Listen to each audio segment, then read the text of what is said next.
Do you want more success, more growth, more results? Then it's time for the Boundless Success Accelerator from the Modern Observer Group. This isn't your average coaching program.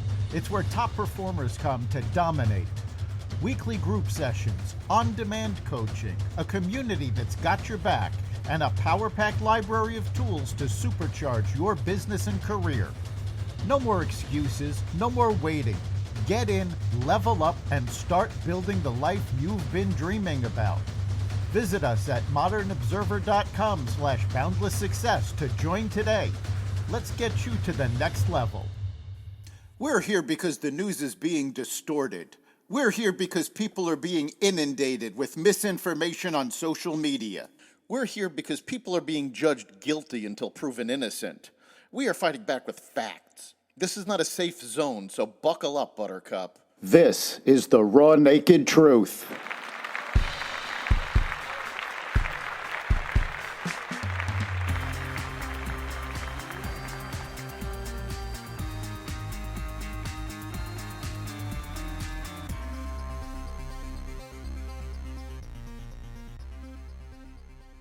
The NCAA changes their gender policy. A budget is coming together. A bipartisan bill to protect government devices from DeepSeek, and more. Welcome to the Raw Naked Truth. I'm your host, Eric Lopkin, and here's the news you need to know. The NCAA has officially changed its gender eligibility policies to ban all biological males from women's sports 1 day after President Trump signed an executive order to address the issue. The governing body of college sports announced on Thursday afternoon its new participation policy for transgender student athletes.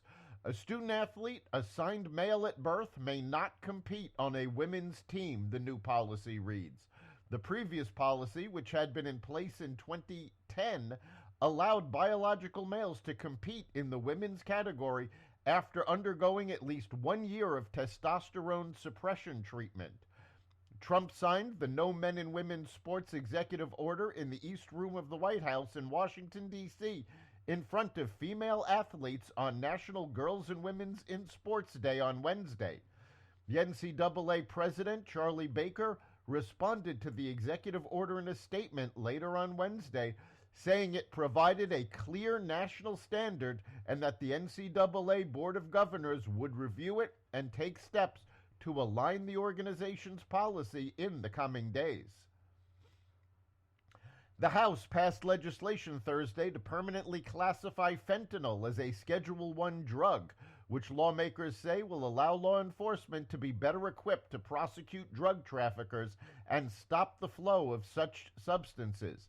In 2018, the DEA issued a temporary scheduling order for fentanyl as a Schedule I drug under the Controlled Substances Act, but the TSO is set to expire in March.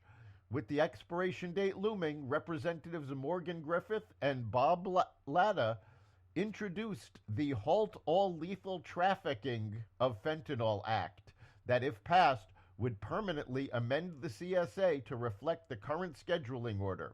The legislation passed on Thursday with bipartisan support, passing 312 to 108, with 107 Democrats voting against its passage. A federal judge in Massachusetts barred the White House from implementing its deadline for federal workers to accept a buyout, pausing the offer until at least Monday, when he'll hear arguments questioning its legality. As of yesterday afternoon, more than 60,000, or 3% of the federal workforce, had accepted Trump's offer, which was part of his and Doge head Elon Musk's plan to slash federal spending. Unions representing federal employees sued the government, arguing that it's unclear if it can fulfill its promise to pay workers through September. House Republicans wrapped up a more than 4-hour meeting at the White House on Thursday, saying that they had closed gaps in their own internal disagreements over extending expiring tax cuts and cutting spending, and indicated details of a deal could be announced as soon as Friday. We had a very productive meeting, House Majority Leader Steve Scalise said after lawmakers streamed back into the Capitol. We are narrowing down the areas of differences.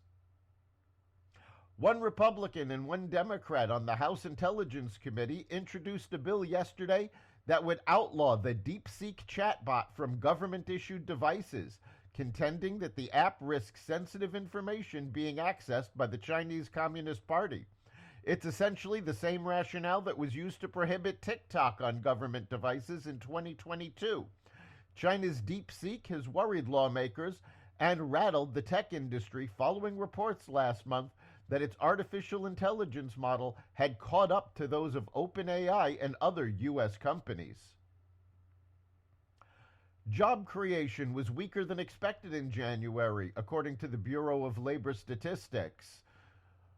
Non-farm payrolls rose by 143,000 for the month, down from an upwardly revised 307,000 in December and below the 169,000 forecast from Dow Jones.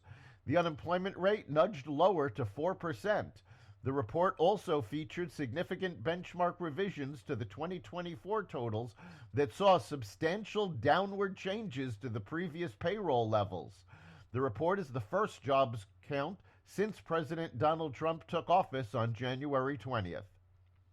That's the Raw Naked Truth. You can catch every episode of the Raw Naked Truth at xvadio.com, the Apple Podcasts app, YouTube, Rumble, Spotify, iHeartRadio, Audible, Amazon Music, and other platforms that respect freedom of speech. We'll see you next time.